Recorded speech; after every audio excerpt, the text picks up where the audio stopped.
evening, everyone. I'd like to call this meeting to order for the District of North Vancouver. This is a workshop tonight. And the first order of business is to adopt the agenda. I'll move. That's the bat. So that's in second. All those in favor? Opposed? Carried. We don't have any minutes to include in this meeting, so we'll move right to reports from councillor staff. And first up is item 3.1, the 2026 Utility Rates Workshop, and Mr. Danick. Thank you, Your Worship, and good evening, Council, and members of the public listening in. The goal of this workshop is to update Council on our study of utility rates and where the rates are heading. I have Mr. Chevalier with me, and we'll review the study findings, revenue required to cover the projected cost of the utilities, as well as three major initiatives that could help mitigate rate increases in the future, including a potential move to biweekly garbage collection, initiatives to reduce rainwater entering our sanitary system, and water metering. The presentation has 4 sections, which will take approximately 5 to 10 minutes each, and we'll pause between the sections for council discussion. We'll provide a summary of next steps at the end of the presentation. We're looking for direction to bring the 2026 utility rates to council for adoption in December, and on which initiatives, which of the 3 initiatives, to build into the financial plan. Rates must be adopted before the end of the year to facilitate utility billing early in the new year. The district operates 3 utilities that are self-funded and provide essential services to the community. Rates are set to recover costs from the district, as well as flow through charges from Metro Vancouver. As Metro's charges continue to drive up costs, staff have been initiating a study to ensure the utilities are both financially sustainable and rates are equitable. The study is broken into 2 phases, with the first phase focused on determining the revenue required to operate the utilities and assessing impacts from the major initiatives. And the second phase of the study will complete an analysis of service costs and whether or not changes need to be made to ensure those rates are equitable. An important thing to do in times like these where costs are rising significantly.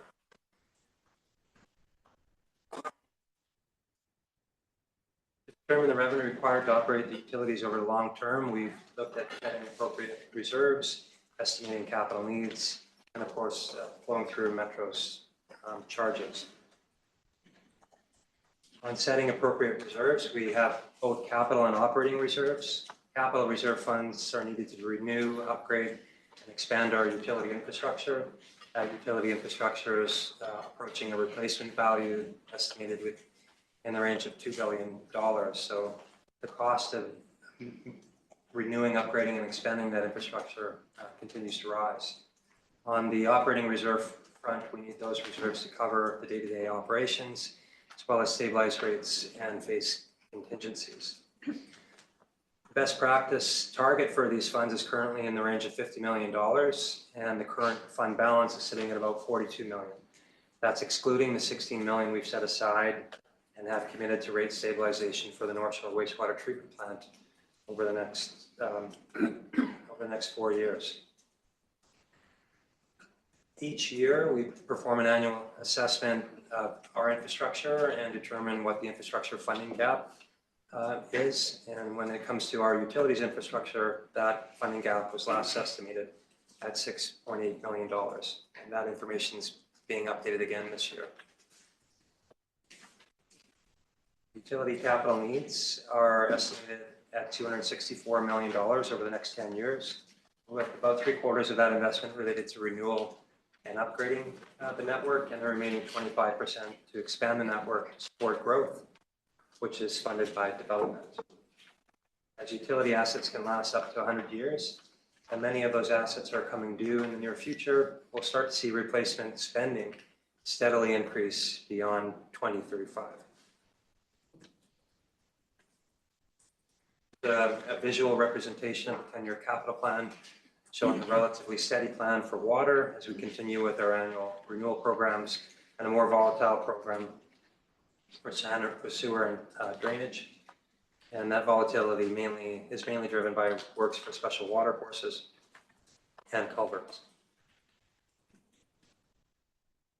Slide shows how Metro Vancouver charges have changed since the update to the North Shore wastewater treatment plant costs last year, showing a very large increase from 2024 to 2025. So it's very easy to see on the screen. Followed by a steady rate increases from 2026 through to 2029. We still don't have all the information that's been requested on the North Shore wastewater treatment plant, including what the charges and rates will look like beyond the next 5 years, although there have been estimates for Metro and in total over the next 10 years, which is a step forward. On this slide, you can see in the bottom note there, there's a reference to how much of the North Shore sewerage area levy relates to debt servicing, and that's concerning to a finance person, where we see 72% of the levy going to debt servicing by the time we reach 2030. This limits future flexibility to meet capital needs and is much higher than Metro's own policy limit on its total debt servicing, which sits at 40% of annual revenues. This slide highlights how Metro Vancouver charges will continue to increase in comparison to the district's costs over the next 5 years, and how funds set aside for rate stabilization will help smooth impacts on utility rates. And so you can see that in the bottom of the chart in green. This slide illustrates how the combined utility rate for single-family homes is projected to change over the next 5 years, increasing $178 from 2025 to 2026, and reaching over $3,400 by 2030. The district's utility rates are set to generate the revenue required to operate and maintain the utilities over the long term. It's important to note that for both the district and Metro Vancouver, there's a need to continue to update the information so ratepayers have a better understanding of where rates are headed in the future. For now, these rates are based on the best available information, and the revenue required for 2026 has been set for the coming year. With that in mind, staff recommend bringing back the utility rates to council for approval on December 1st, and as rates must be adopted before the end of the year to facilitate utility billing early in the new year. So that's the end of the first section of the presentations. Turn it back. Thank you, Mr. Dowell. So I think we'll pause here to see if there are any questions around the table. And I want to start the conversation off by asking you about the reserves. This plan hinges on using reserve funds to pay for Metro Vancouver's mismanagement of the North Shore wastewater treatment plant and the massive cost overruns. What is the dollar amount that residents are paying for 2026, and what would it be without the reserves? I don't have that top of my head.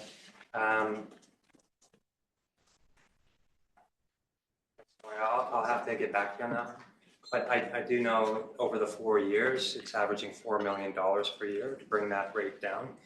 I can also add that the rate stabilization program was brought into effect quite a while ago. I believe 2017, 2018, in anticipation of the plant at that time, when it was in, I believe, in earlier, when Nicole was still here, it was brought in. Was it earlier? Yeah, Okay. it was like So, 2012. well, the plant was planned in 2012.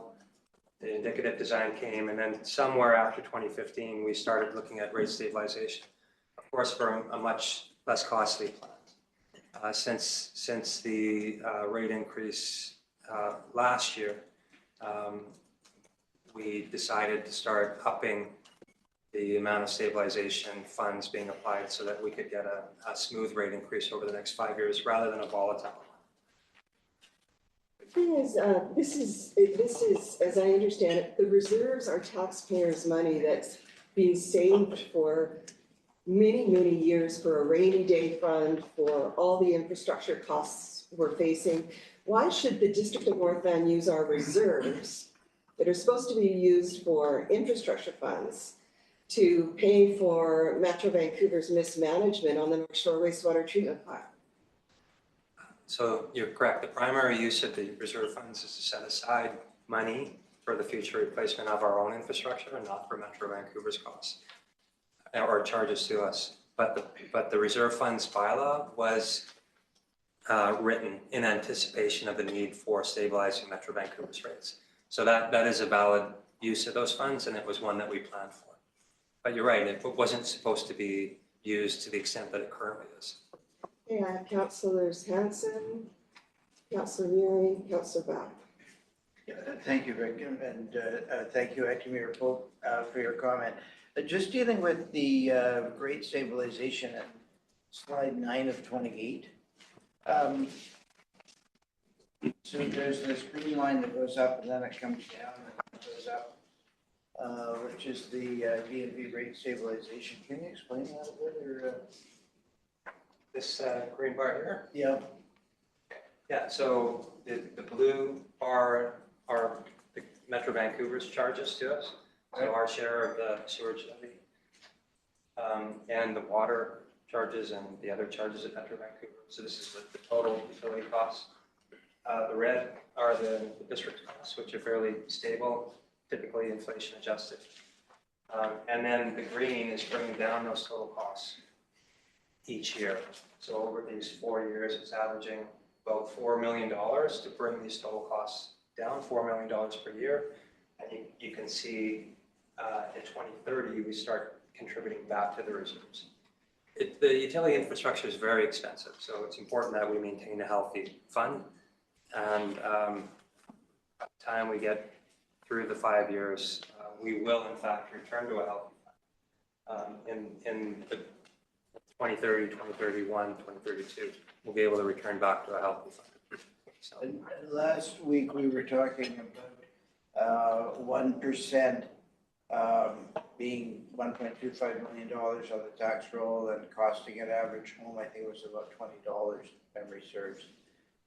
So that would apply here. If we're talking about $4 million, that's $60 that's being borne by reserves instead of by the taxpayer. In tax dollar equivalents, sure. Yeah. Thank you. Councillor Neary.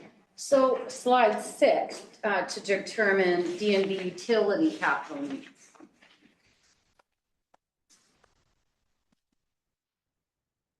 That $261 million for the utility?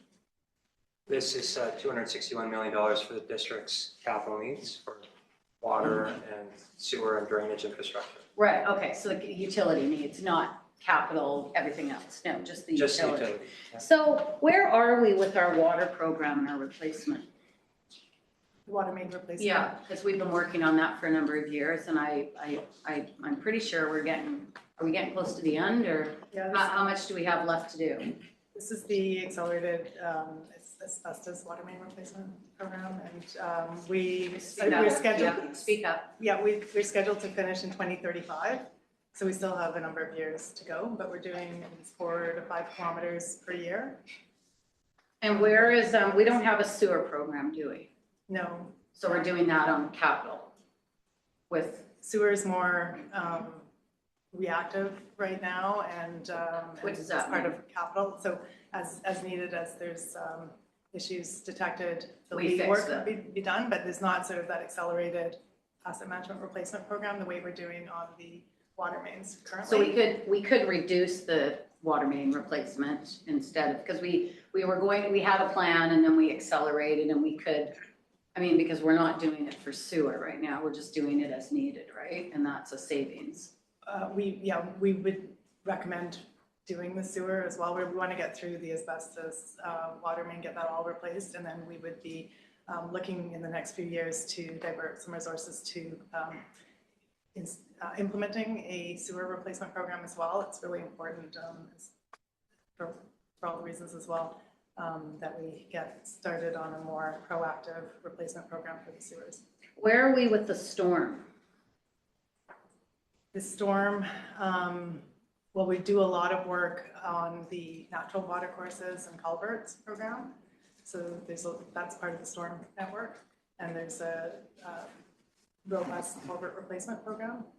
that's been happening for, I don't know, for a long time. And so we're continuing to improve that infrastructure.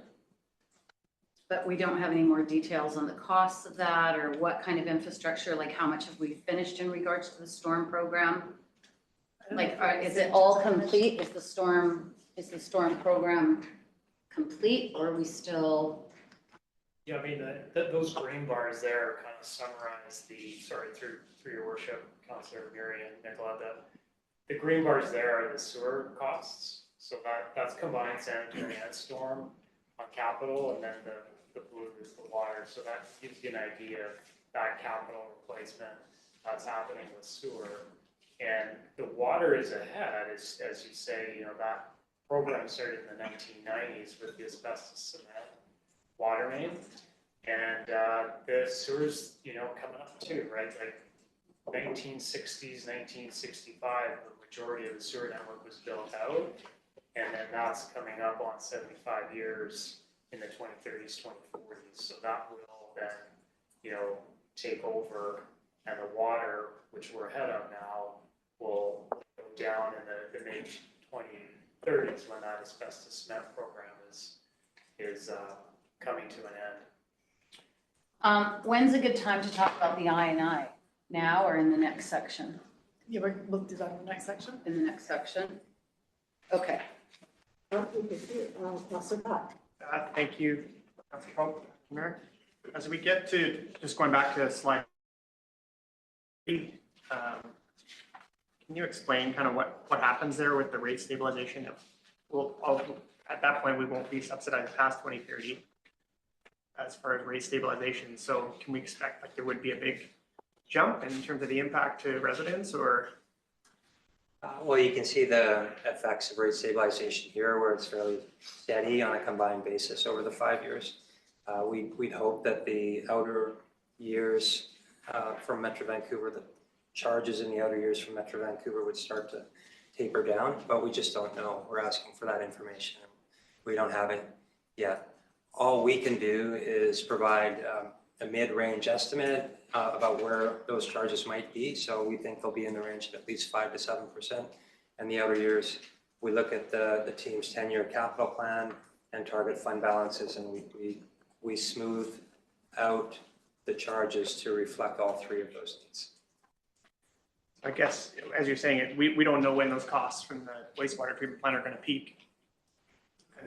Well, we're reflecting best available information. I think the household impact from Metro Vancouver peaks at about $1,714, I believe it is, in 2030 for the North Shore residents. Beyond then, we just don't have that information yet, but we've been working with them to try to get it produced. And the typical time for that would be April, May, when they release that kind of information. So that's what they're referring to as their 10-year outlook. We're hoping for better information on that. They've given percentages in the recent budget, but they haven't given each 10-year actual number. That's what we've asked for, and we haven't got it. Yeah, I think smoothing the rates using the stabilization reserve are serving us well right now, but I guess my concern is if it will leave us exposed, as we get further into this and not knowing when this is going to peak. So I share that concern. Can I just add something? Well, first, is there anyone else who has any other questions? Councillor Forbes. Just one question. Page 16 in the package, which I don't think. We're not there yet. Sorry, what's your question? Page 16, or no, page 15, sorry. Annual estimated community capital need. Is there a reason why the sewer and drainage the district seems to come down pretty low, but there's a huge jump in the sewer Oh, I see. and drainage. This slide here. Yeah, 2031. So the way to think about the capital, the funding required for capital is primarily coming through the reserve fund. So the annual amount that we collect each year consistently goes into those reserve funds. And then we work with the engineering team primarily here to determine when the draws are required. So they're not going to draw the money out before they need it. They're trying to time spend when it's required to get best value for money. And so you're just seeing the peaks and valleys of when those needs are right now. But the annual contributions to reserves are consistent. I understand that, but there seems to be quite a jump in 2031. What made the estimation for that go so high? The sewer and drainage. Honestly, it's truly a 5-year plan, and sometimes So you had to things, stick it in somewhere. sometimes things just bump into the next 5-year, first year of the next 5-year plan. So we can The get point better. is, We can get better at that. I was going to say, and so the point is, this isn't really that reliable. It's just a general picture for us to see, and it may go a little bit more. Okay, thank you. I have Councillor Ma next, and then Councillor Murray for a follow-up. Thank you, Acting Mayor. Mr. Dunlap, you mentioned earlier during your presentation that debt servicing costs are expected to rise to 72% of levy, and that's concerning. Can you speak up a little? Sorry, and that's concerning to finance people. I would say that's concerning to non-finance people as well. I'm curious to know what is an acceptable percentage? If 72 is on the high side, what is considered acceptable? Well, there are 2 types of limits when it comes to debt servicing. There's the legal limit, and then there's a self-imposed limit. So for the District of North Vancouver and all municipalities, the legal limit is 25% of ongoing revenue. So here we're looking at 72%. Now, Metro Vancouver, being a regional district, can have a higher limit, and in some cases that's appropriate. And so their self-imposed limit is 40% of their ongoing revenue. And they're still within that as a regional district. It's just when you look at our particular sewerage area and how much debt servicing is being used from our revenue, it's quite a bit higher. And so that's concerning. Sorry, just want to make sure I understand. Our self-imposed is roughly 25%. No, the provincial government imposes a 25% limit on all municipalities. Right. We're currently only at about 5% of our tax revenue, so And we're quite low. And that's historical over the last 10 years or so? Yeah, it's been relatively steady, a little bit more borrowing in the last 5 years, but relatively steady and still very low compared to what we're allowed to borrow. It's going to go to 70%, 72% of the levy or the revenue by 2030.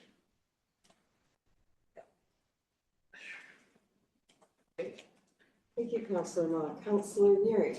So I think it's important for council to understand as well that, the issue of a single sewage area at Metro is going to come up for discussion. We're not at that place right now.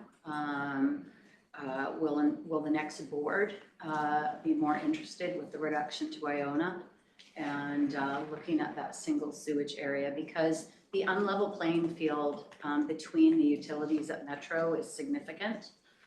Everybody pays the same price for water, but we all pay something different for sewage. And between the departments, it's challenging because of the uncertainty. So I think staff is very interested in looking at those options. The decision at the board was a political decision in regards to the allocation, and the allocation can be revisited. It's not like this is cemented in stone. It's just going to have to take political will to realize it. And I just want to remind council as well that we didn't lose by very many votes. It was 11, and it's a weighted vote system, so that was maybe 5 people. This is not, it's not without it's not out of the realm of context that we could not, look at these numbers differently in the future. I just got a couple of follow-up questions myself, and I'm wondering if it would be possible are there any other options as opposed to using the district's reserves to help smooth things? Other options? So it would just be more volatile. So right now, the charges are higher in the early years and they smooth out for Metro Vancouver in the outer years. So we're doing the opposite with the use of reserves. We're taking more reserves in the early years, blunt that. And so you could take that away, but the charges would be higher. Maybe the question is more, if we didn't use this reserve that we're applying to the sewage treatment, could we use it for something else? That's a good question. It's actually on my list of questions. Well, the answer to that is no, No. because of the way that we've written It's the designed. reserve funds bylaw. The reserve funds, and according to the legislation under the community charter, once you've established a reserve fund for a certain purpose, those funds must be used for that purpose. And that's what we're using the funds for. So the funds have to be used for something related to sewerage infrastructure. This particular reserve fund, you can use it for sewerage renewal, upgrade works, so the capital works related to renewal and upgrade, as well as rate stabilization in anticipation of this big regional plan, the North Shore Wastewater Treatment Plant. Those are the three purposes in the reserve fund. It was specifically created when this plant was at $600 million. Rick was here, Nicole DeVoe was our CFO, and staff came forward to say, we want to, and we had Richard Walton and Robin Hicks were both CAs, and they came forward, Richard was on the board and Robin was on the liquid waste, and came forward with the concept that we would put reserves aside, because $600 million at that time might as well have been $4 billion. And it was a way to smooth those rates, if there was some volatility, and to be able to assist. So it was raising everybody up in order to put money aside to assist into the future. So it was done intentionally. So if we go over budget, or if Metro goes over budget more on the North Shore Wastewater Treatment Plant, then we will have to dip into more reserves in those outer years. Is that correct? If we choose to stabilize, yes, that would be an option. Thank you. Anyone, did you want to? Just going back, so if we chose not to stabilize, is my arithmetic correct that would add about $80 to the average utility levy? I don't have those numbers up. Okay. Yeah, normally the calculator works, but That's okay. That's my understanding, or actually $60 is my understanding, but I don't suppose it matters. it's probably in that range. Yeah. I remember the numbers from last year. Right. And it's really a pay now, pay later type of scenario. If we just left that 16 million there, everyone would face an extra $60 and then associate that to the North Shore Wastewater Metro debacle.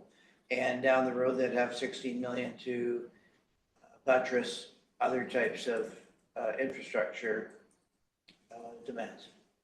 Within this utility. I think it's important to note that Metro did within the last 5 to 7 years, ask for feedback, especially from the Regional Finance Advisory Committee, whether or not they wanted them to stabilize the rates or for us to stabilize the rates. So it's fairly unanimous that we wanted to keep our money until it was needed. And so the municipalities chose to stabilize through the use of their reserve funds rather than having Metro Vancouver stabilize. So I think that's just important. Okay. Any other questions on this part? We can always come back to it later as well. Questions related to this. Okay, carry on. Thank you. So in addition to this utility rate study, staff have also assessed these 3 priority initiatives for council's consideration. Ms. Chevalier is going to lead us through the first 2 sections here of this presentation. So I'll pass it over to you. Thank you. Good evening, Acting Mayor and Council. I just wanted to point out that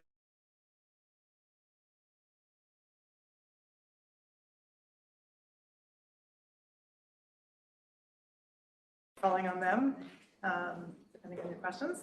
So I'm going to walk through the 3 initiatives that we've identified for reducing rates potentially long-term. The first one being biweekly garbage. So what we're proposing here is to move from weekly to biweekly garbage collection while continuing weekly organics and recycling pickup. At the same time, solid waste crews would shift to a compressed work week where we would move to 4-day, 10-hour shifts. And as a result of that, the collection days would stay the same each week instead of rolling a day the way they do now every time there's a stat holiday. And the reason we're doing this, this change improves efficiency, it reduces operating costs, and it supports our climate and waste reduction goals. We are one of only 2 Metro Vancouver municipalities still offering weekly garbage pickup. So it brings us in alignment with other Metro municipalities with biweekly. Fewer collection days means that there's less mileage, fewer trips to the transfer station, and those trips to the transfer station really require a lot of fuel and a lot of time to drop off and then come back out. So that's an important factor as far as how we get the fuel savings.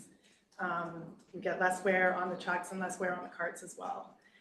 This also helps make the work less physically demanding for our crews with more time to recover from one week to the next and more time in the day to work safely. And this assists with retaining staff and just reduces costs related to that time loss and that recruitment and training of staff. It allows us to really gain some more experience with that staff. So all of these factors lead to long-term cost savings. And another reason for doing this is that it reinforces the need for proper sorting. So currently 60% of what our residents put into their garbage is not actually garbage, and it could be diverted from our landfills through better sorting into organics and recycling.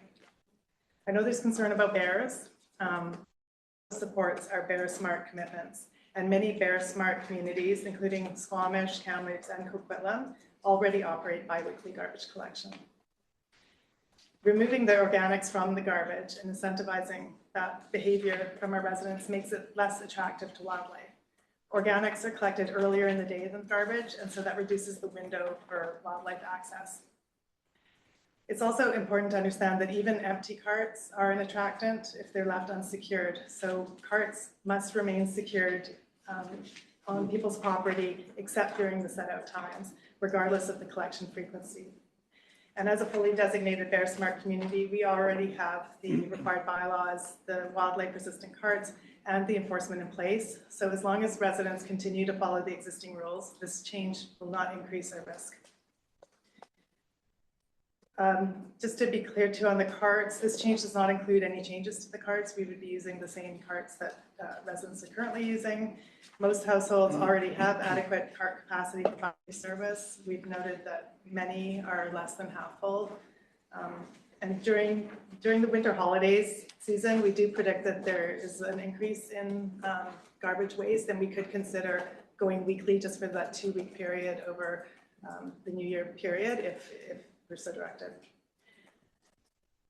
So just as far as how this would roll out, we would expect mixed feedback. It's a big change, or perceived to be a big change for the community, and some residents will welcome it and others will be concerned about the capacity, the odors, and the bears. And so the success of this change will depend on clear communication about the benefits and the importance of sorting and continued enforcement of our Bear Smart practices. If council supports moving forward, then staff will develop a detailed communications and roll-up plan and return to council. And we would expect implementation could likely begin mid to late 2026 or early 2027. So yeah, just those key takeaways again, we'd report back, but this shift aligns us with regional best practices, reduces environmental and operating impacts, maintains our Bear Smart standards, and is a less resource-intensive way to provide this service. This shift is not a reduction in service, it's an operational modernization that brings us in line with the majority of Metro Vancouver municipalities. And with that, I think we're going to stop on this one if there's any questions. Okay, sounds good. We'll pause on that, and I've got Councillor Back up first, followed by Councillor Hanson. Thank you. Your comments actually answered the majority of the questions that I had here. But I do want to try to put a dollar amount on this. If we were to move to biweekly garbage collection, what's the actual dollar savings for residents? Is there a way that I can explain that clearly? So we've got an estimate of for 425,000.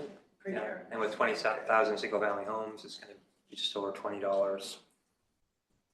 I'm sorry, $425,000 per year for the district. Yeah, the cost is what would be saved. conservative savings, yeah. I actually thought it was higher than that based on when you had prioritized the different initiatives at our last workshop, but it's about 425. 425, yeah. In the initial year, there may be some downstream savings as well. I know you've commented that this is not a reduction in service, and I can appreciate that and the reasons why we would want to move in this direction. I have to think though that when we look at some of the core services, it is garbage collection and snow removal that rank up there among the top things that we do well in the District of North Vancouver. And so I think people will see it potentially. Some people will see it as a service reduction. I think we need to be careful and gradual in how we roll it out. Personally, I would support the start of 2027 as being a target start date for this, because I think we have to make sure that we have the right things in place to go along with it. I'm glad that you mentioned that we could consider increasing the weekly service during certain times of the year. That was one question that I had. I think about, as you mentioned, sort of the holiday season when people tend to have more waste than maybe some of the summer months. But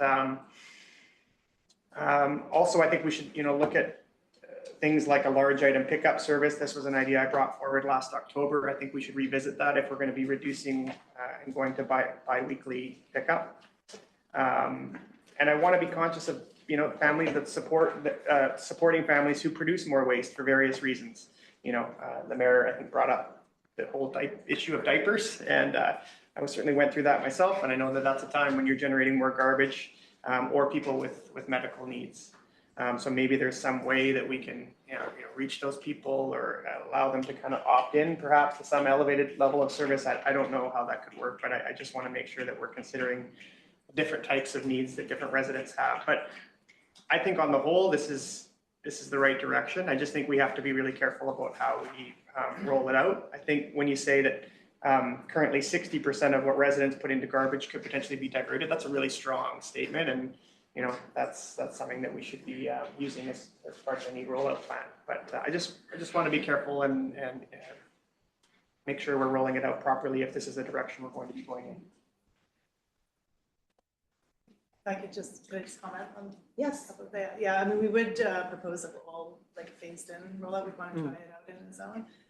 Just on the large item pickup, I've heard that comment made a couple of times. I just want to point out that this is, it's a completely different waste stream, and large item pickup would be a completely new service from any of the recycling or organics or garbage collection. When we did look at this previously, it would cost a lot more than the $435,000 that we're spending. Our early estimate was more like $1 million to do a large item pickup. And there are private services providing that. Currently, municipalities have done that. They tend to have a large illegal dumping program, which for issues with illegal dumping that we don't see here.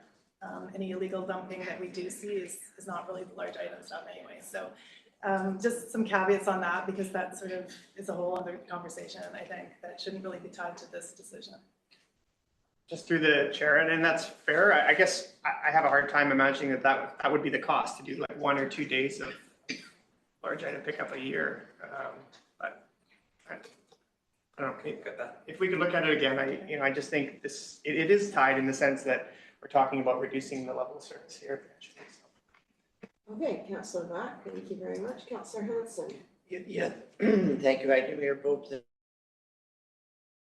I do have concern that at exactly the same time that we're imposing such a large increase with respect to utility levies, we're taking away a service, or that will be the perception. I do have a concern about that.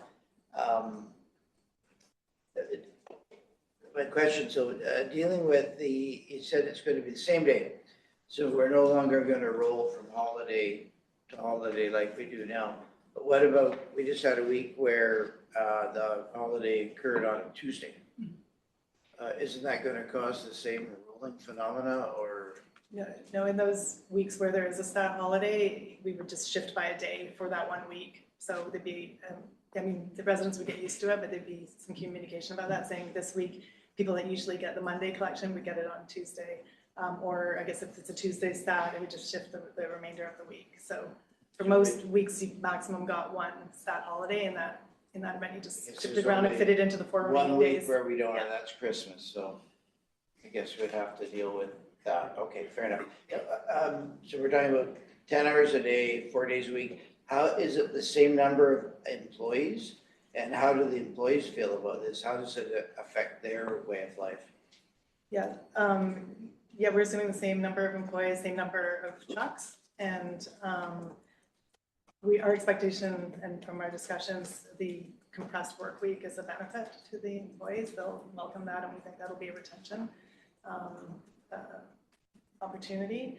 Of course, there's some concern, the day will be longer, like we're us to sort of do the task more at a more moderate pace that's safer and more reasonable than like trying to cram it into these 5 days when there's just that more recovery. But of course, concerns there's some shifts in the weight, like the organics is going to be a bigger volume of organics, could be heavier, more of that, the garbage should be lighter and there'll be less of that. So, from talking to other municipalities, the changes should be positive, but of course, there's a big change for the crews as well, and we'll need to support them through that and do that proper planning and group planning to make sure that it is. They'll get paid the same for 4 10s as they would for 5 8s. Yeah, yes. They're okay with that in terms of overtime Yeah. and then conceptually then, if they're working the same hours, where's the saving? So the savings is the trucks really, we're driving less miles, so there's less mileage, there's less trips to the transfer station. Because at the end of every shift on the 5 days, at the end of the organics and the garbage, you've got to do at least one run to the transfer station. And usually mid-shift, we also do that. So with the shift to 5 days, there'll be 1 day less of the transfer station trips. There's less mileage because we're only servicing half the homes for garbage. And we think that there'll be such a reduction in the garbage that won't even have to do a mid-shift drop off at the transfer station, which really reduces that trucks. Thank you. Yeah. Thank you, Councilor Miriam.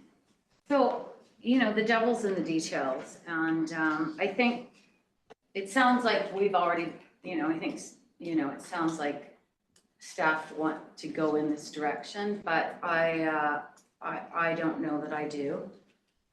It's a relatively small amount of money in the overall budget. It is a service reduction, no question. It's a service reduction, and I can't help but think back when we followed everybody else in the region. We went to this CART program. I think there was an impact to the diversion being put in question because the swampers, the garbage, I call them swampers because I've always called them that, couldn't feel the weight of the garbage cans when we went to the carts because they were lifted. That was one challenge. But I think when we went to the larger carts, because there was this idea that we would go bi-weekly, that's why the larger carts were brought in anticipation of going bi-weekly, that some would just go, just don't want to sort it this week. I think I'll just chuck it in the garbage. And that was a challenge.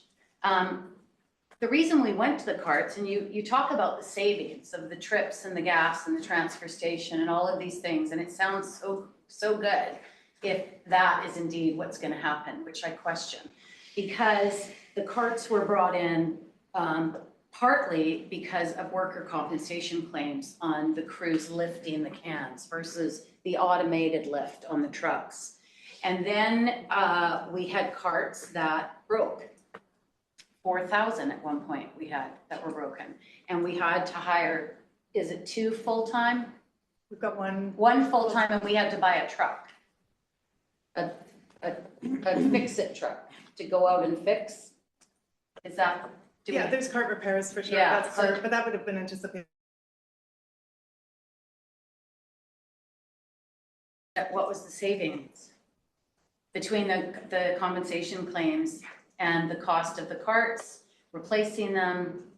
Do we roll out full replacement of all the carts, which I think was the understanding that these carts would go to a certain life point and then we would turn around and replace them? Are we gonna recover those costs? Is that going to be another charge? You know, a second cart for a resident costs money. The first one's free, the second one you've charged, so you've all of a sudden just lost your savings. So I think the other thing too is that, you know, living in a Barrow-Ware community is a constant level of education. And one cannot assume that we are the same as others. I think West Van was given as an example, or maybe even Coquitlam. We have a lot of carports in this community, houses that were built without full garages because it was a cheaper way to build. And there's no way to secure garbage. That's one of our biggest challenges with theirs, is that people are having a hard time securing their garbage. You know, that education needs to continue to be implemented, because we have many new people that are coming into the community that haven't practiced the same systems in the places that they came from. And so that has to continually be something that we address. Large pickup, we talked about this when Councillor Back brought forward that motion. And, you know, I recall in a document not just a little while ago, and I was trying to find it, maybe I was wrong, but I thought there were some options when we were looking at bi-weekly pickup that, you know, you would look at large item pickups if that was in a slide. As one of the options. I'm going to find that because I thought that was one of the things to consider. But yeah, the cost of that is huge. So again, loss of savings. And then you know, as the Christmas and winter comes forward, I mean, the systems of our garbage trucks not being able to get into areas like Blue Ridge, for instance, because of snow and ice, and the challenge of the trucks getting there. And sometimes and I know they go to extraordinary means to plow the roads and get the plows ahead of the trucks, but sometimes they just couldn't make it, and the garbage got missed. So I think it all sounds so good, like we're gonna save $425,000, and I gotta tell you, I just don't think we are. I just think there's gonna be other costs that are gonna arise. We're going to reduce a service that we have held strong for years to maintain that core service of garbage pickup. And now, because we're in this area of you know, uncertainty with money and taxes and costs for other things, we're cutting services instead of looking within and reducing our own costs. And next week, when we talk about, or when the next time we talk about the budget, I'm going to talk about $7.5 million worth of consultant fees. And why aren't we looking at cutting that and doing the heavy lifting ourselves, so we retain some of that proprietary knowledge within our own departments and our own teams, which in my opinion is invaluable. So yeah, I think we have a lot more work to do on this, and I don't think it is as simple as just go bi-weekly and you say 425. I don't think you do.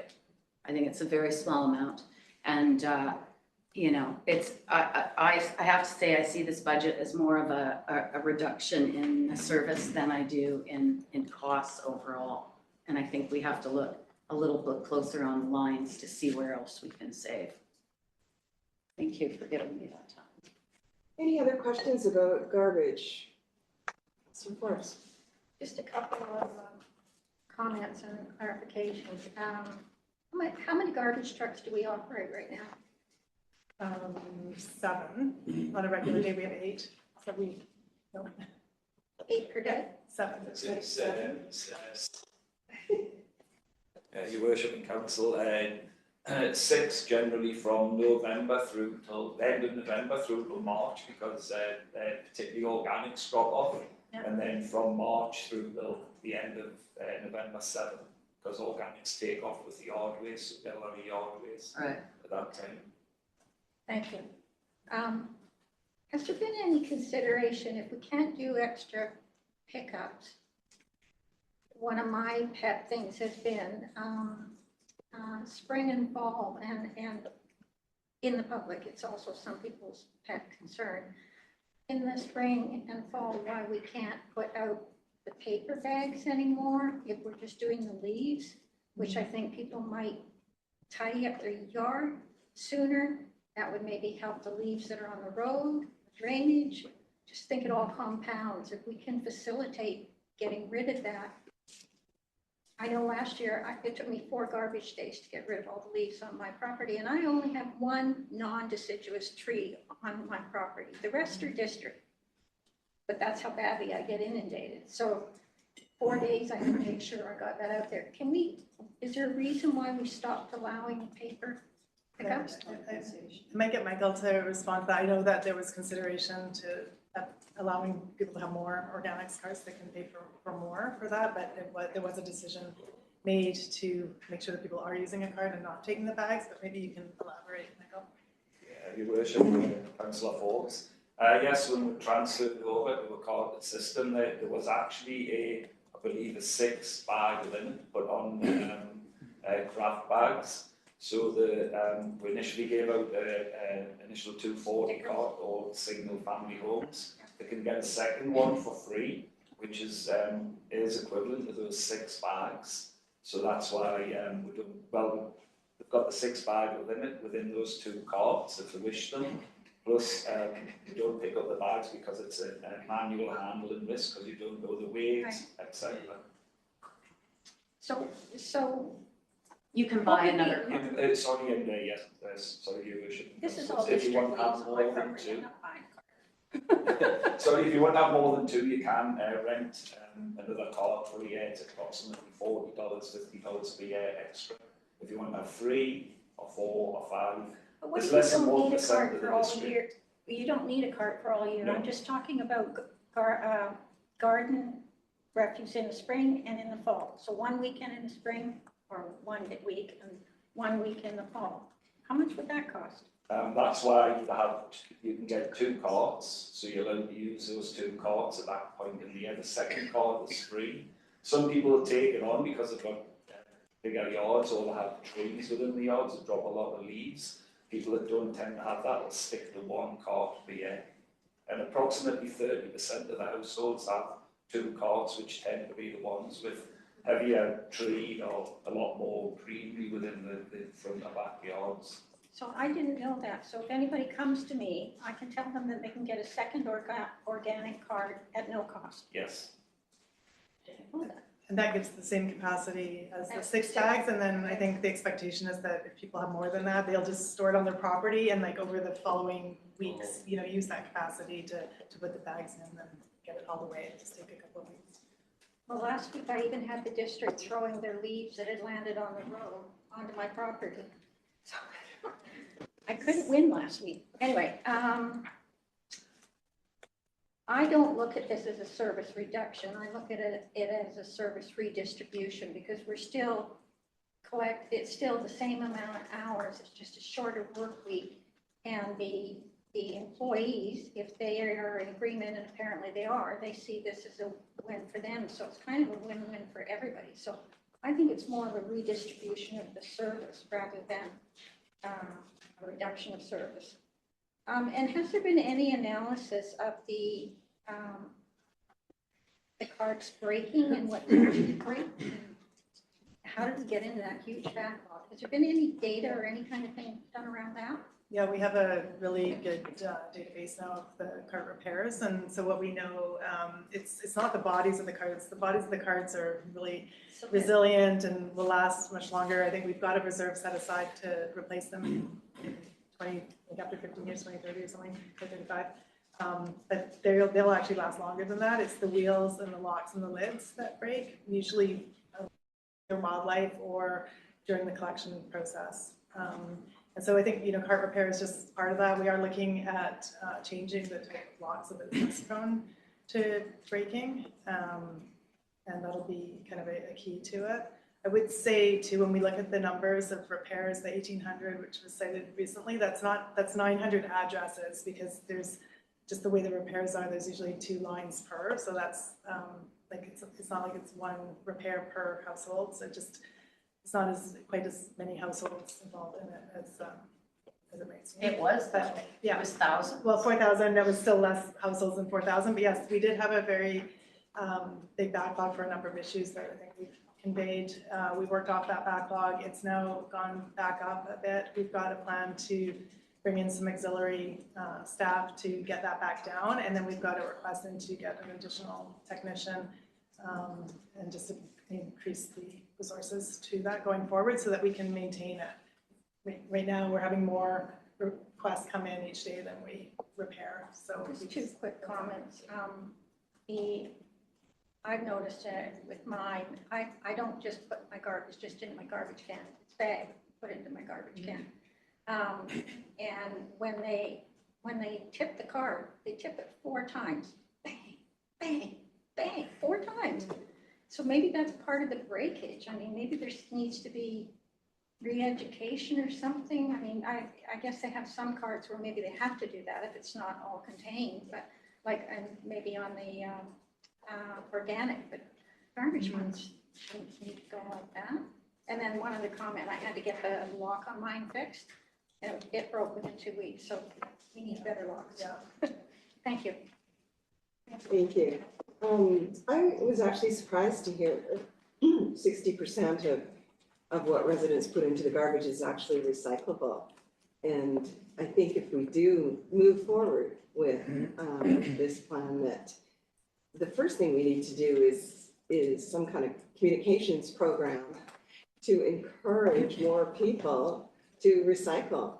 And I wondered if you had any knowledge of why people aren't recycling more and what kinds of things they aren't recycling. Michael, do you want to go? Your Worship, Council. So approximately 60% is not garbage. We've done 2 waste composition studies. We did one just before COVID and then one in 23, and they both came back pretty similar. So in the large part, it's food waste. A lot of people put the food waste into garbage. We do educate on this, and it's quite interesting. A lot of people think they can't put the food waste into the garbage. After that, it is recycling, and sometimes people just don't understand what can go into the recycle things. It's a bit of education and a bit of, as people have said, some people have just, I'll just put everything into here. And then there is a smaller amount of things which shouldn't even be in the garbage, or organics or recycling. We'll get some quite interesting things in there, tyres, all sorts of things end up in the garbage. Like electronics. Electronics, yeah, you name it, you're going to find it in the garbage at some point. So yeah, so there will be, as part of this, a big drive to try to get as much of that 60% out, either across in organics or recycling, and that would be a big money saving. It would be part of the money saving as well. Interesting. Okay, thank you. Shall we move on? Okay, so switching topics, we're now going to talk about I&I reduction. So first off, what is I&I? It stands for inflow and infiltration. And it means it's when clean water, rain or groundwater enters the sanitary system, and often from private property through cracked pipes or incorrect connections, like roof drains or sump pumps tied into the wrong line. So anytime anyone's roof drain is connected rather than into the storm sewer, it's connected into the sanitary, we would consider that inflow and infiltration, which I'll refer to as I&I. This is becoming one of the biggest challenges for our sanitary sewer system and our utility costs. So why is it an issue? Our sanitary system is not designed for this extra volume of clean water. And when the sanitary system fills with rainwater, it reduces the system capacity, drives up treatment costs, and increases the risk of backups and overflows. This is such a big issue that Metro Vancouver has started to phase in wet weather pricing, where municipalities with a lot of rainwater getting into the system are being charged higher rates than those municipalities with lower amounts of I&I. This is what we call that wet weather pricing. And this pricing system is designed to encourage local action to reduce inflow and infiltration. If no action is taken, Metro Vancouver wet weather pricing is expected to increase the District of North Vancouver's share of North Shore sewage charges by 5%, which translates to approximately $6 million per year by 2035. Just related to this issue, Metro Vancouver is also currently updating the liquid waste management plan. This is a regulatory plan, which will include regulatory requirements under the Provincial Environmental Management Act for municipalities to reduce I&I. New requirements align with initiatives that municipalities will need to take to reduce and mitigate the impact of wet weather. Sorry, it aligns with the municipalities that will need to take to mitigate the impact of wet weather pricing, including the need for municipalities to emphasize enforcement on private property. So while not related to I&I, it's also interesting to note that the liquid waste management plan includes recommendations that municipalities implement water metering, because it notes there's a strong correlation between water consumption and sewer flows.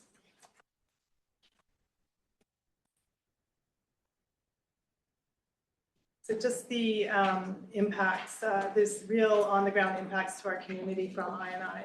When too much rainwater gets into the sanitary system, it can't keep up and will cause sanitary sewage to back up into homes, often basements, causing major damage, health risks, and costly insurance claims. According to the Insurance Bureau of Canada, these types of claims are among the most expensive and fastest growing types of home insurance claims in Canada. There's also concern that multiple sewer backups at a property may hinder their ability to get insurance in the future. In addition to the high costs, these backups can displace residents for extended periods of time.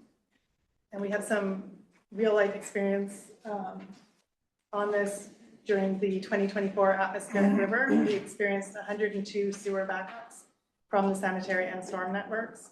And normally, just to put it in context, the district has about 2 sewer backups per week. This number could also be higher than what we've got here, because not all of the properties would have reported to the district that they had a sewer backup. Sometimes they just go straight to insurance. So while some of these backups would have been due to local issues on the specific properties, specific plumbing issues, many are associated with I&I. And we did actually conduct some follow-up investigations into the areas that were hardest hit, to find out why that happened, and we did find that several of the private properties in these areas have cross connections and leaky pipes. So this event just shows how vulnerable our system is, and that even a few problem properties can cause serious issues for many other properties downstream and in the surrounding area. So as far as we're seeing more and more I&I in the system with aging infrastructure as the pipes are cracked or start to leak, and with heavier rainfall events such as the atmospheric river. So it's really needed. And to tackle this issue, we'll need a multi-pronged approach. It involves a lot of different tools. Some of them are listed here. Oh, no, they're not.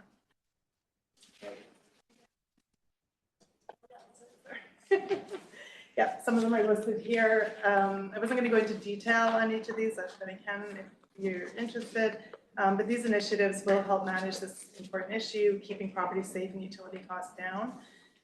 Staff are already actively assessing the feasibility of these initiatives, and others finding out best practices and looking for support from Metro Van as well, so that we can come back to council with a more detailed and a robust plan for tackling this issue. And I'm just going to finish up this and we'll open it for questions. Okay, so just the key takeaways then on this I&I issue.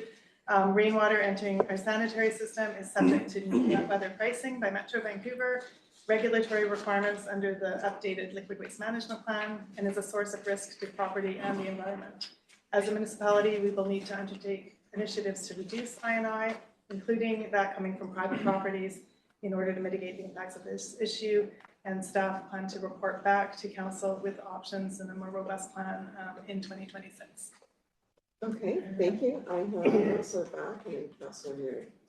Actually, Councillor Murray had it. Councillor Murray? So we did a study on I&I in Lynn Valley about eight years ago.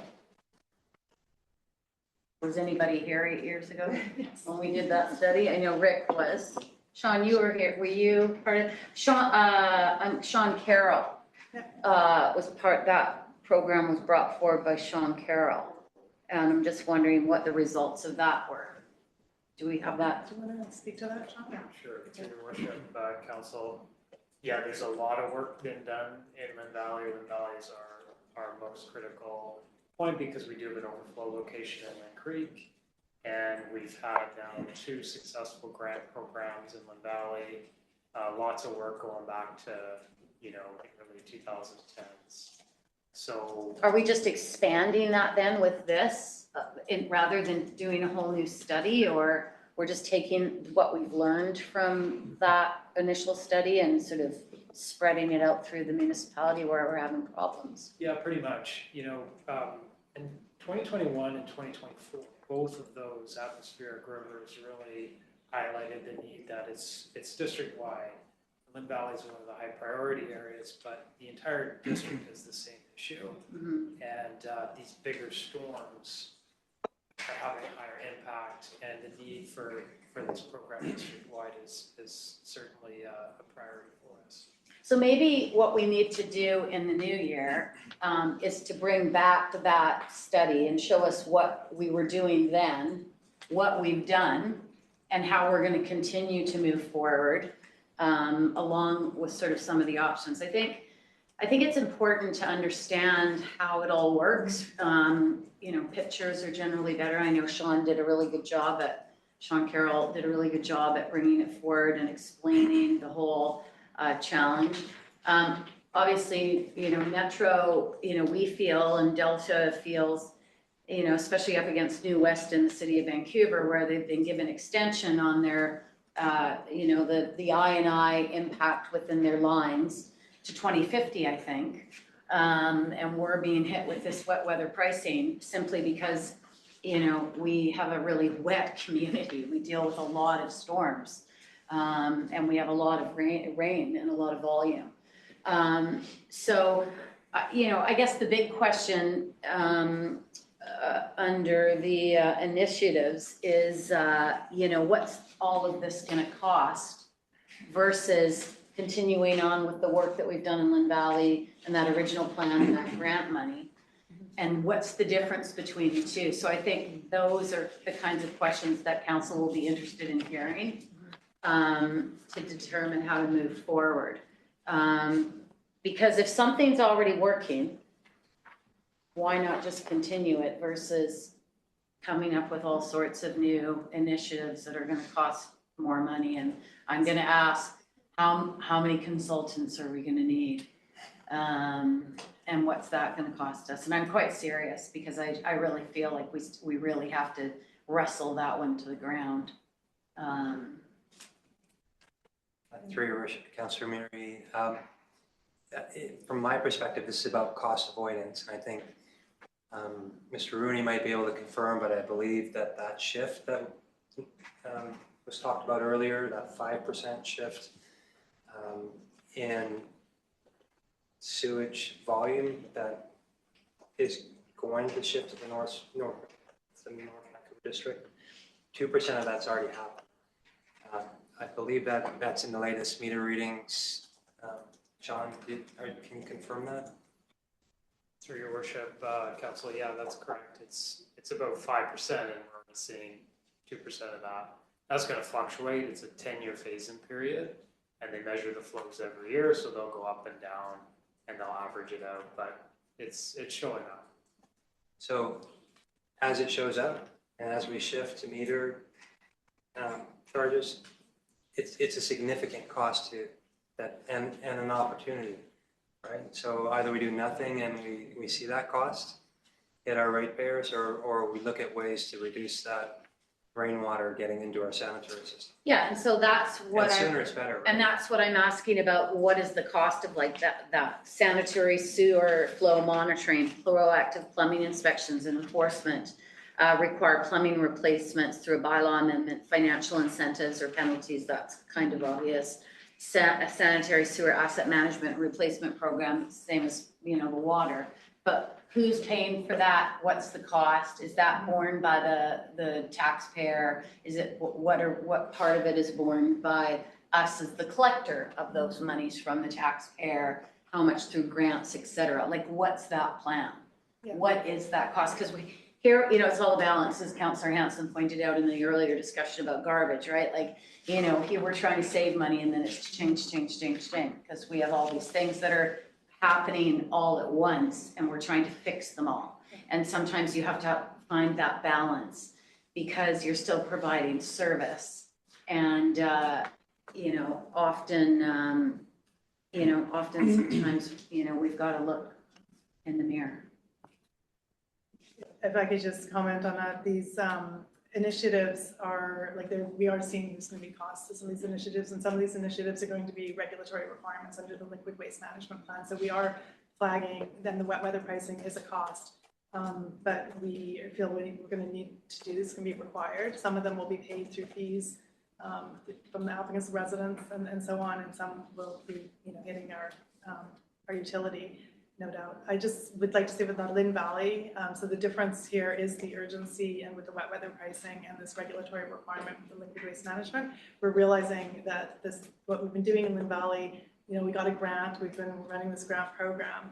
It's been very helpful in renewing our own infrastructure because we have I&I in our own pipes and system, and it's been very beneficial to that. It's given us some understanding of where it's coming in and so on, but there's a lot of, like a good portion of this is actually coming from private property, and that's the part that I think we haven't quite tackled yet. How do we, you know, make sure that people aren't connecting incorrectly into our system, and that's going to require new policies and enforcement and inspections and that sort of thing. So I think it's just the Lynn Valley is a good experience, but it's been mostly focused on our own infrastructure. Yep. We just need to understand the implications for those that we're serving. And, you know, that's, I think, so more information and how everything ties together would be helpful in the new year. Yeah, of course. And this was just to introduce this initially, you know, this concept, so that when we come back, there'll be more awareness of why we're talking about I&I and weather pricing. Okay, thank you very much. Councillor Back, and then I have Mr. Stewart standing by.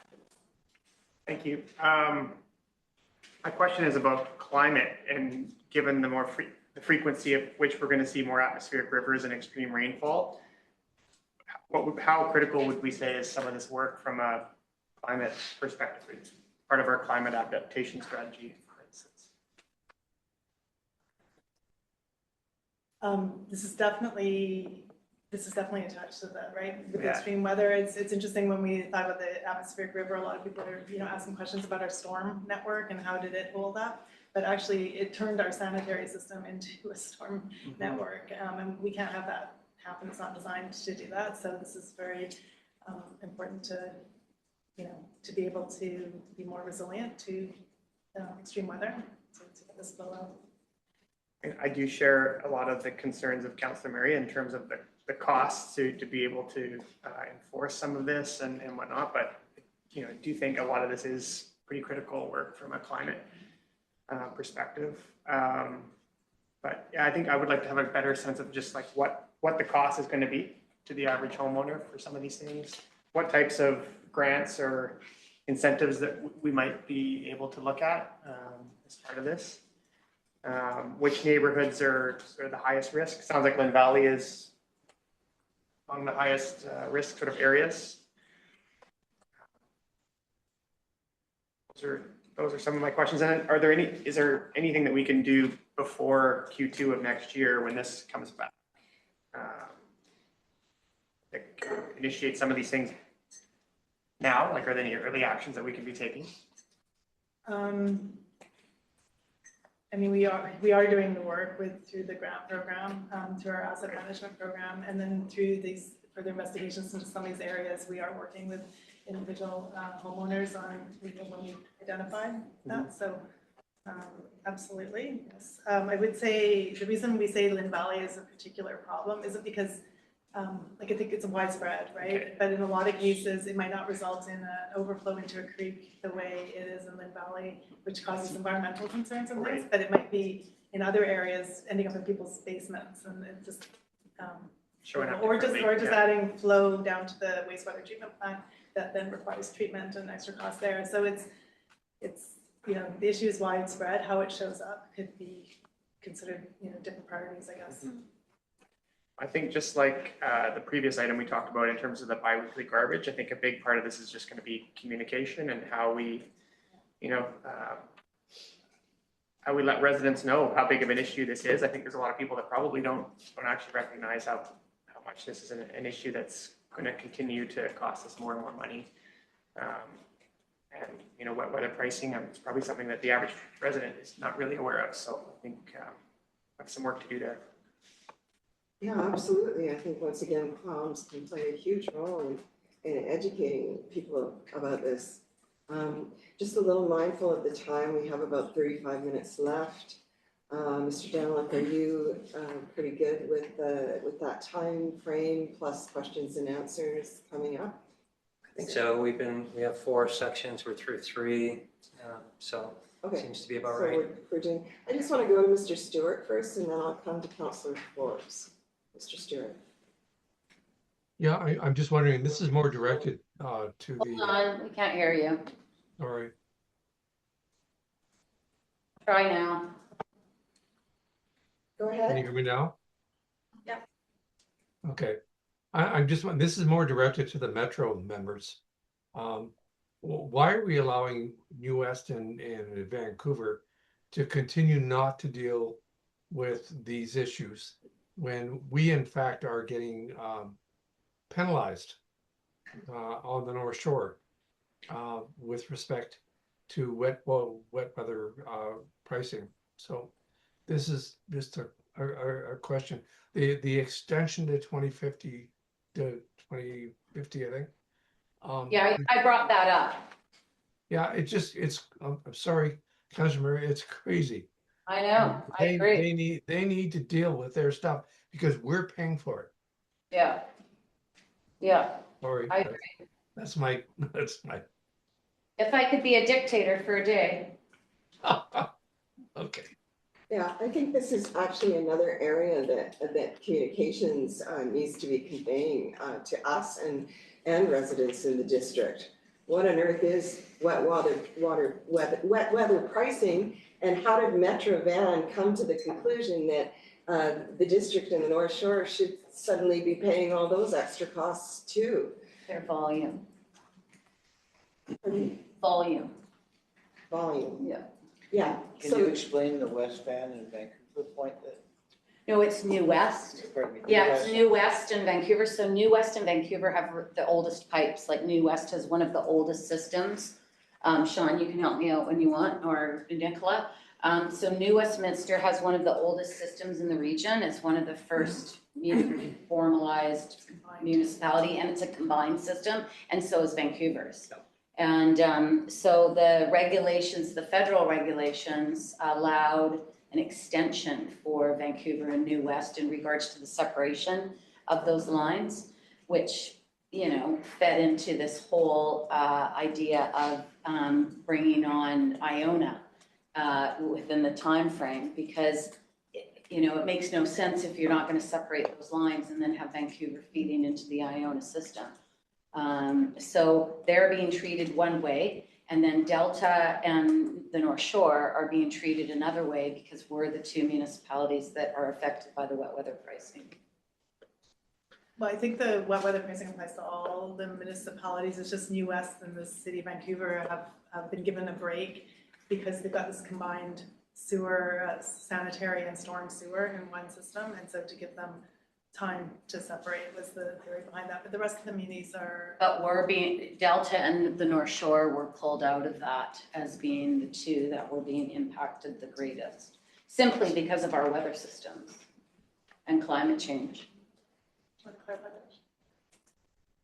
Through your worship and Council Mary, the wet weather formula is the same for everybody Yeah. except for New West and Vancouver, because recognizing their older systems and being combined. However, Metro's, some of their estimation has shown that the district of North Van is one of the worst impacts. Highest volumes. Yeah, and we're on the side of a mountain and we have intense rainfall, so it's the way the formula is structured is it will impact us more because there's more rain. And Delta too. Delta was picked out of that as one of the, as they had some of the highest volumes as well. Mainly, I think, because of their storm surge is what they deal with. So simply because of our geography, we're being taxed more. And the other two municipalities are not being given the same, it's not the same impact to them. They're being given sort of a deferral to the infrastructure that they have to deal with. So I want to move on. it's an unlevel playing field. Councillor Forbes, you had a question? I did, but it's being discussed. That was my question. What the CAO said was why? Why are we going to be penalized? We're on a mountain. We can't help that. We're not getting any benefit from them. And quite frankly, don't put it in the minutes, whoever's recording minutes, but I'm pissed off because they're taking money, they're mandating the North Shore wastewater plant tertiary, good or bad, and they've put most of the onus of the cost of that on the North Shore taxpayer.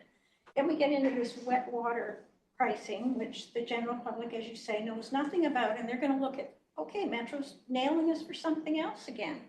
And then there goes more money, which again means their taxes go up. Then the average citizen goes, there goes my tax money is going up. So when do we say no to Metro? And what are the routes? Like at the very least, if they've already shown they have a weakness to give extended deadline to 2050 for some municipalities for whatever reasons, then they're showing us that there's a weakness there that we should be asking the same kind of extension as a minimum. And I'd also like to know what else we can do about this, because it's just, they're just taking every dollar they can take. And why is the North Shore being penalized? What North Shore wastewater plant is here, but is Richmond paying more than the North Shore because they have to pipe it farther? No, we're the closest, we pay the most, and yet on the wet weather pricing, we're going to get nailed again. It's not a bad thing though to, reduce the volume. That's what we're trying to do. So you're reducing the volume, which is impacting your costs. The problem is that two municipalities are being given an advantage by taking a longer amount of time to deal with their infrastructure. And that's the issue. That's what is frustrating. Well, what's really frustrating is if they're doing that for that, why aren't they taking that into consideration with the North Shore wastewater plant treatment for the North Shore? This is just bullshit. Pardon me. Yeah. Salty language. Thank you, Councillor Forbes. There's the point, right? Just the season. These are my sentiments exactly about Metro Van. Let's move on. No, I just want to say thank you for calling it for what it is. Mr. Dallinick. I'm gonna do the initial slides on this as well, and then this one we're gonna tag team on though. So yeah, switching topics again, the last of the three initiatives is universal water metering. So as council will recall, back in May, you directed staff to report back on opportunities to advance water metering. Staff provided an information report on September 10th, and that report is also attached to tonight's agenda package. That report outlines two pathways: an incremental approach to advanced metering that reaps some of the benefits without a major capital investment at this time, and an accelerated approach to reach universal metering as quickly as possible, which would require a major capital program. So since then, staff have been developing the business case as part of the broader utility rate study. And before Rick speaks to that, I'm just briefly going to outline the key benefits to universal metering and then how the incremental approach would be different than that. So first off, the first benefit is rate equity. Right now, most residential customers pay a flat rate regardless of how much water they use. Typical use in the district is estimated to be about 310 liters per person per day, but we've also recorded properties using over 600 liters per person per day. Much of the gap is due to leakage and excessive irrigation, and that's water that provides no benefit and drives up costs for everyone. In a flat rate system, low and moderate use households effectively subsidize that higher consumption, and metering would help address that inequity. So the second benefit is leak detection. Metering is one of the most effective tools for identifying leaks early, both on private property and within our distribution system. Without detection, even a small leak can waste a large volume of water over time, and anything we can do to detect these leaks as early as possible helps reduce that avoidable loss and cost. Thirdly, the potential to delay major regional infrastructure. So Metro Vancouver's long-term plan includes a multi-billion-dollar expansion of the Coquitlam Reservoir in the 2030s and the Seymour Reservoir in the 2070s. Coquitlam is already moving forward, but the timing of Seymour depends heavily on regional water use trends. Sustained reductions in per capita use through metering can influence the timing of that investment, potentially deferring those types of costs. Environmental resilience. Droughts are in this area are becoming more frequent and severe. By reducing peak summer demand, metering helps maintain ecological flows and strengthens our overall water supply resilience. And then lastly, and importantly as an engineer, is better data for planning. The business case that we've been working on has relied heavily upon data that we've been able to collect only because we did a small pilot project back in 2012 where we installed 100 meters on single family properties. And we were able to use that data to analyze this problem and get a better sense of it. So expanding metering even incrementally just gives us more accurate data set to support this type of discussion and our rate design and so on. So obviously to get to universal metering requires a big capital program, which Rick is going to speak to, but just before he does, I will just speak to the incremental approach that another way to do this. So in terms of the incremental approach, in many ways, this is the approach the district has already been adopting for many years. What we're proposing here is to move forward with the next steps in a more deliberate way. And just as far as current status, so we saw that we don't have any meters in the district. All of our industrial, commercial, and institutional properties are already metered, and they're being charged based on consumption. Also, about 60% of our multifamily buildings are metered, but the majority of them are still on a flat rate. So they're not being charged by consumption, but they have a meter. All new multifamily and coach houses require a meter already in our bylaws. Since when? For the coach house that was last year that got added in, right, Sean? Yeah, through your worship, the practice of metering coach houses started once we brought in coach houses. So 2018-ish, I believe. What about new residential homes? Multifamily? No, just single family. There's no meter Nothing. requirement. Other than that pilot that we did in 2012, the 100. The coach houses are still paying a flat rate. Yeah. Yeah. So that's the gap we need to close is on the single family homes. Fewer than 1% are metered. Again, it's just the ones that were part of that pilot. And we are the only municipality in Metro Vancouver that doesn't require a meter or at least a meter ready installation on new single family water connections. So the proposed next step in the incremental approach is to start requiring new meters at the time of a new water connection for single family homes in the same way that we currently do for coach houses and multifamily residential buildings. This would be paid for by building permit applicants through an additional charge that is already included in our bylaw. It's a practical step because at the time of the new connection, we've already got the driveway and boulevard dug up. And so adding a meter and a meter chamber at that point is about half the cost than if we were to go in and just install meters. So it allows us to do that work at a cheaper rate upfront while there's already disruption and construction happening at that site. This would provide immediate benefits from increased leak detection, more robust and accurate data for future rate setting, business cases, and policy discussion. It positions us better for future regional direction. Metro Vancouver has made it very clear that they want the region to be universally metered. They have also already applied a two-tier pricing model where the summer rates are increasing much faster than winter rates.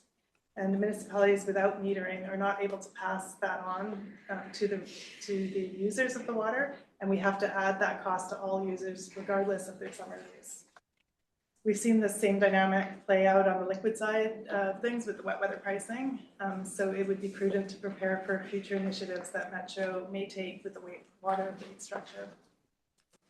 The other thing I would note is that this incremental approach fits within our current resource capacity. If we were to do a universal metering program, we would need additional capacity. Whereas we see that with this incremental approach, it puts us in a better position that once we finish that water main replacement program in 2035, we could then ramp up and potentially at that time do a capital program. So this incremental approach does not deliver all of the benefits of the universal metering, but it starts to get us on the right track and will allow for a smoother transition if council chooses to accelerate later. And Rick will also speak to finances, I think, on this business case. Where do you? I think there's a hand up there. Is that Mr. Stewart? Yeah, I just want to mention that I actually was involved in installing universal metering in West Vancouver. And it took about 5 years to actually sort that out. So I'm just curious, and maybe Nicola can answer this. If we went with an incremental system, how many years would it take to actually install meters across North Vancouver? Through your worship, I think we currently do maybe 100 service connections per year. So I don't know, that's many decades to get there. Centuries. Yeah, so I mean, this is not the way that we would get to universal metering. We're just saying it almost becomes our new standard for a water connection to get the meter in when we're doing a water connection so that we can buy more, we'll get better data and buy some more time to potentially look at the finances and how we could save up maybe a reserve to be able to do a capital program in the future. But yeah, it would be many decades. So the second question I have is, and we had a period of time where in West Vancouver, where we had savings with respect to leak detection. But I'm curious as to what our estimates are in terms of how many that we have now in North Vancouver, because my experience was we had in West Vancouver, we had a number of places, and some of them were very egregious. But after that, it was very low. So I'm just wondering if you have any sense of what that might be. Yeah, I think the estimate for the amount of water leaking in a system that's not metered is, would you say it's 20%? Is that what it shows, Sean? Yeah, through your worship and council, I think Rick's got some slides on this with the business case, and a very conservative estimate is about 8% coverable. So while you'll find leaks and then, those will be fixed, you really have to look at it over, 100 years, and where there are leaks that are fixed, there'll be more leaks. So the metering allows you to manage that over that longer time frame. Yeah, so I think we would expect there would be that sudden drop that Westman would have seen as well when you first install. If you were to go out and install them, you'd find a whole bunch of leaks all at once. When you do it incrementally, you're going to find those leaks incrementally and even ongoing, right? New leaks will develop and they'll be caught much earlier, much quicker. And so that water isn't just running, being wasted over undetected for many years. Yeah, I just want to make it very clear to council as they consider this, that those savings are not going to be something that's going to happen quickly, particularly with a incremental approach. Okay, thank you, Mr. Stewart. Did you have more? Yeah, I'll speak to the next couple of slides. Okay. So staff are recommending an incremental approach right now, just to build out our planning information and start to make some modest improvements to the system.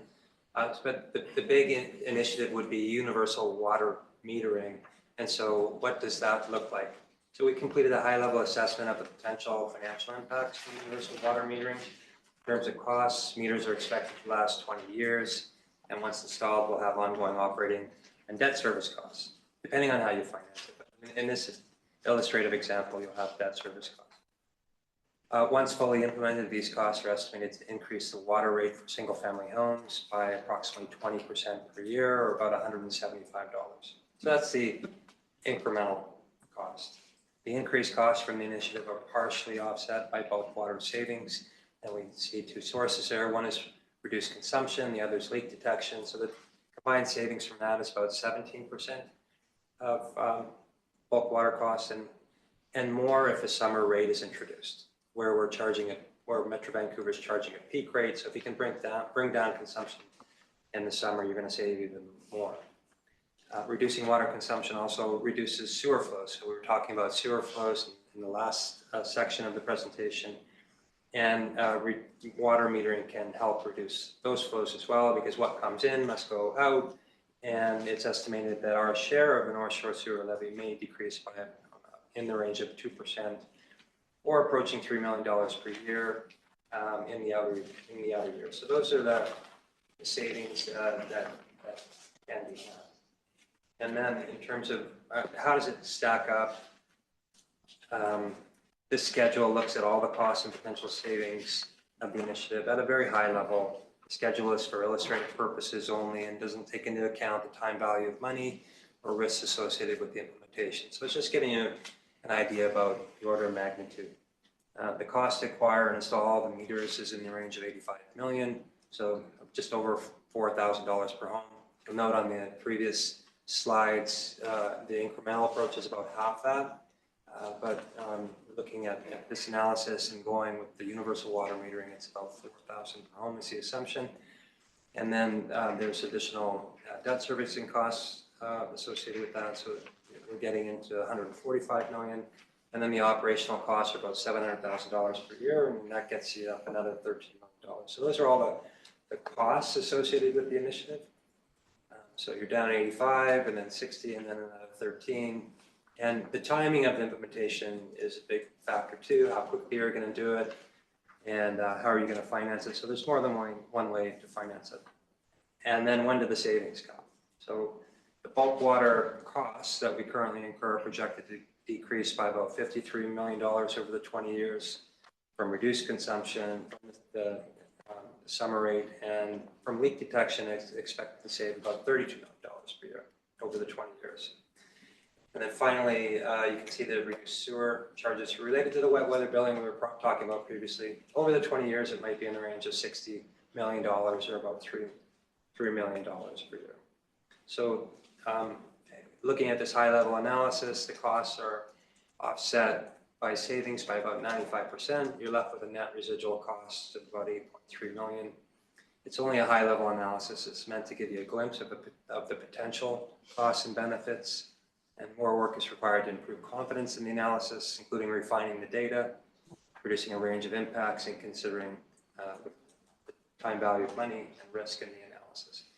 So having better information will help us make better decisions. So that's why it's useful to look at this, but it's also most important to just start getting better information about what this looks like for our community, which is why Nicola is recommending moving forward with the incremental approach at this time. And on the next slide, it lists the options. The first one being the recommendation. The other two are just looking at how you might be able to finance these larger costs over time. You could start collecting. Sorry. You could add 1.5% to the single family rate each year for 10 years, for example, and you would get the funding required to implement. So you could take a slow, steady approach to building the funding required to move forward with implementation. You could take a shorter view of it, and you could also look at passing those charges back to the homeowner rather than looking at a program like the one that's being shown here in options 2 and 3. So there's a whole bunch of different ways to look at it, and we're prepared to do more analysis on it for sure, but at this stage, we need better information to make a better decision. And to get better information, I think the right choice is option one. Okay, so as I understand it, you're asking council for some direction on that and whether we favor option one. So let's open the floor to questions first. Councilor Hanson. Thank you very much, Acting Mayor Pope. Thank you very much for your presentation. Yeah, I do favor the incremental approach, simply because I don't think now's the time to be incurring large or committing to large capital projects of this type. But at the same time, I do favor water metering for all the reasons that have been described.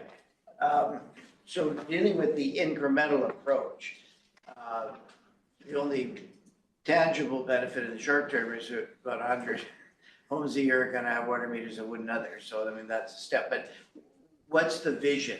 When will the incremental approach that's put forward here become something more meaningful in terms of follow through and implementation of a broader water metering plan? Yes. Through your worship, this would recommend as part of this year's bylaw, making it a requirement to install meters on single family time of new connection. The next step through the utility rate study, we're also hoping to have the analysis done to set metered rates, just to confirm what the metered rates would be and establish metered rates for single family and multifamily and so on, so that we can then just make sure that the ICI rate is correct and be ready for a voluntary program at some point where maybe single family homes could opt to put in a meter and get the metered rate at that point. So we need to do that work.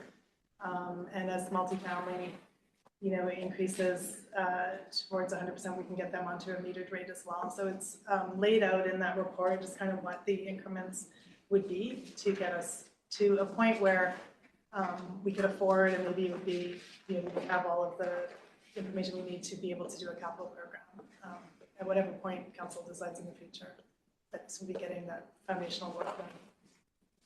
Okay, laid out, yeah, comparison. Yeah, I think okay, thank you, yeah. Yeah. I think So we're talking about, on the incremental approach, we're talking about some progress being made in about 10 years.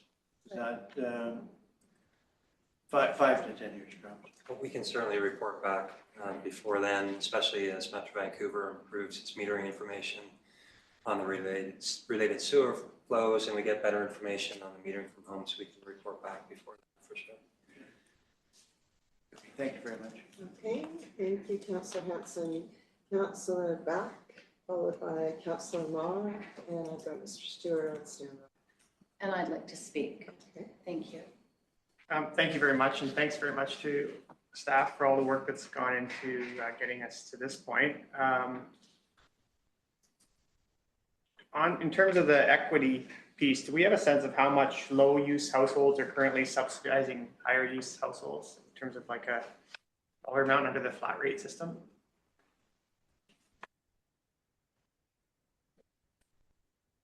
I think it's in the notes, the presentation. Yeah. Well, I don't I have heard you make dollars. a point, but I just didn't get like a sense of the dollar. You said the average resident is using about 310 liters per person per day. Some households as high as like over 600. Yeah, and we know that 1% of the population is using 8% of the water. Is that what the stat you have? But we didn't have it in terms of dollars. I don't know that. But it would be proportionate, right? So you definitely have inequities in the flat rate system that would be resolved through a metering system. You have very low use homes and you have very high use homes, and everywhere in between. Right. We know that there's a smaller percentage of homes using the majority of the water, I guess is the point. So pretty much everybody else is subsidizing that Right. higher consumption. Yeah, that's the point I was trying to make. I would just like to see somewhat like what those numbers actually look like. But We lack data because we don't have meters. fair, yeah. And I think that's such an important piece of this. I feel like this is makes sense, of course, to go with new construction having meters. It also includes building permits over 300,000. So are you saying that's only about 100? Would only be about 100 properties per year, or? To me, that That's would be been the a, experience. okay. Total rebuilds plus large renovations in the order of 100 to 300 a year, really depends on the year. So I mean, it's very gradual, this approach, and I think it would be, as was pointed out, it'd be a very long time before we really saw any benefit from this. I would like to see a plan, as Councillor Hanson has stated, to come back and hopefully sooner than later about how we get to universal water metering in a way that's not going to, create a real burden for residents, particularly in the financial climate that we're in right now. But I would like to see that plan, kind of what more detail as to how we get there sooner. This is an obvious next step to me, but doesn't go far enough as far as what I would like to see in terms of water metering. Okay, Councillor Ron. Thank you, Acting Mayor Poole. Similar comments, so maybe I'll just change my line of questioning. I'm just trying to understand this universal water metering impacts 20 years. Is this specific to a gradual approach, or is this the impact regardless of approach?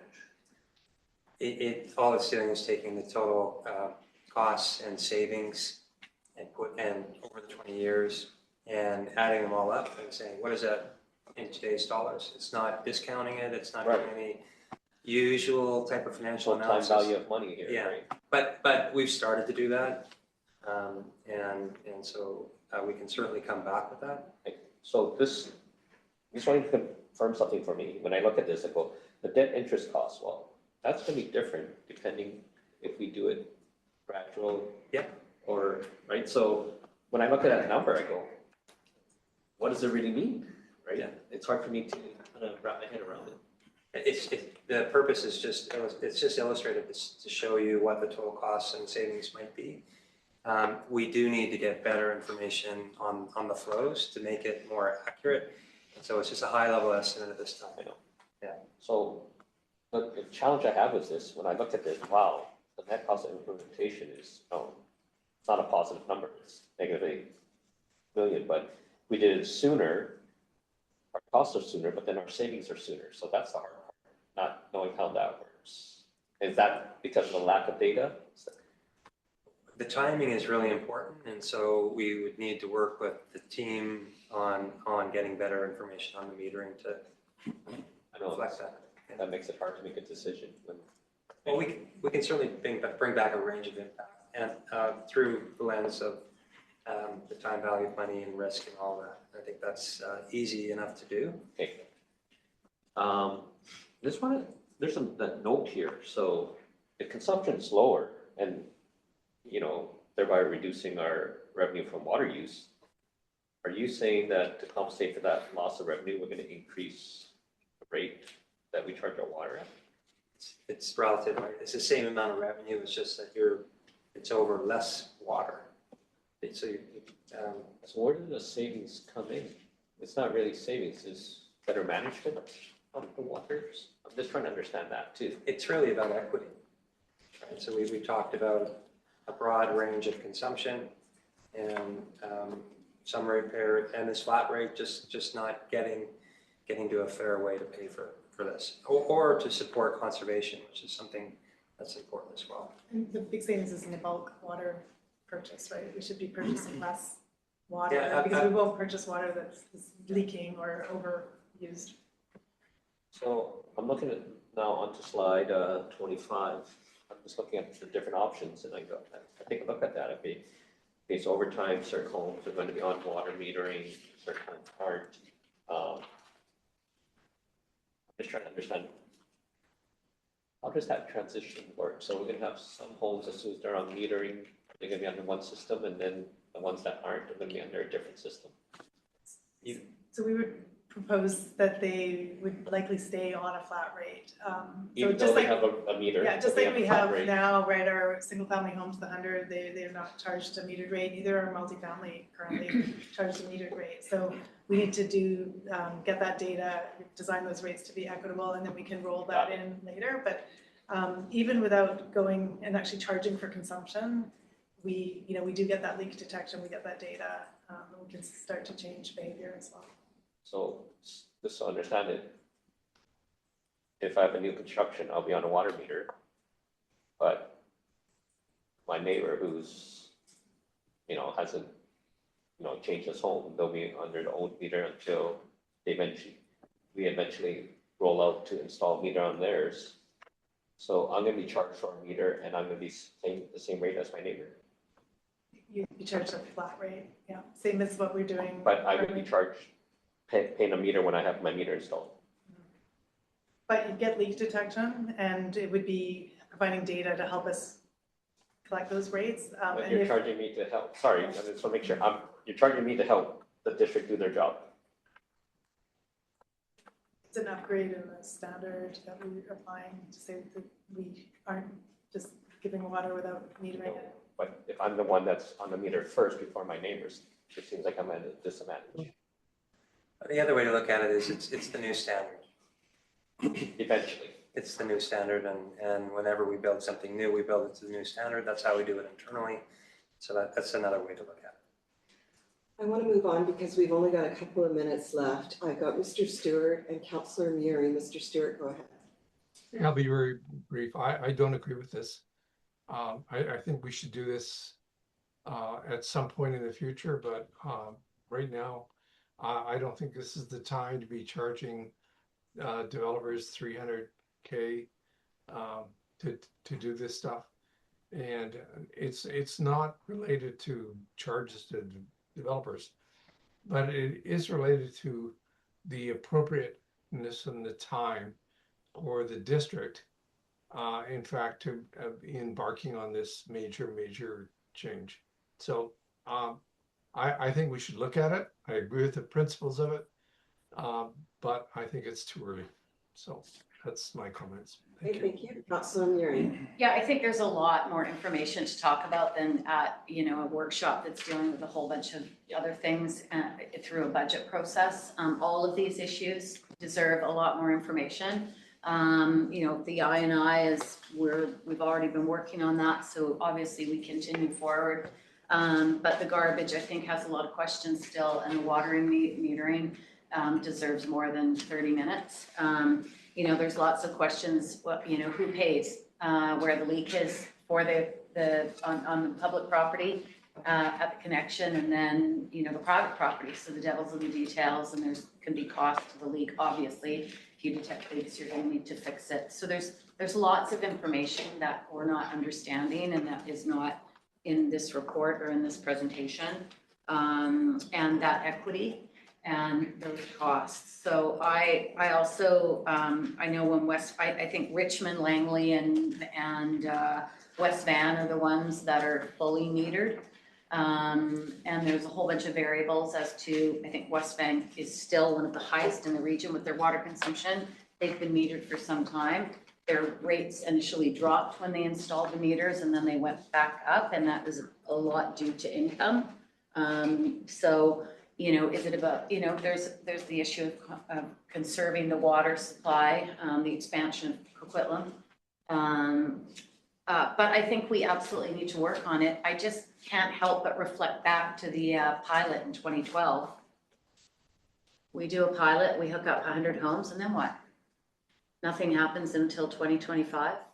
And I understood at the time, it sounded like when West Vancouver was doing it, it was seen as, oh, are they going to begin to conserve? And then the data came out that they dropped, but then went right back up. So did it make sense to incur that cost on the taxpayer for something that wasn't really conserving water? I think all of that has to be looked at. And it's not just the cost of the water meter and the installation, but the work that would need to be incurred by the property owner, except if it was at the time of new construction. And, 8 years ago, new construction building permits went up to 750% they rose. It's too bad we didn't have a system then just to have the connection in place.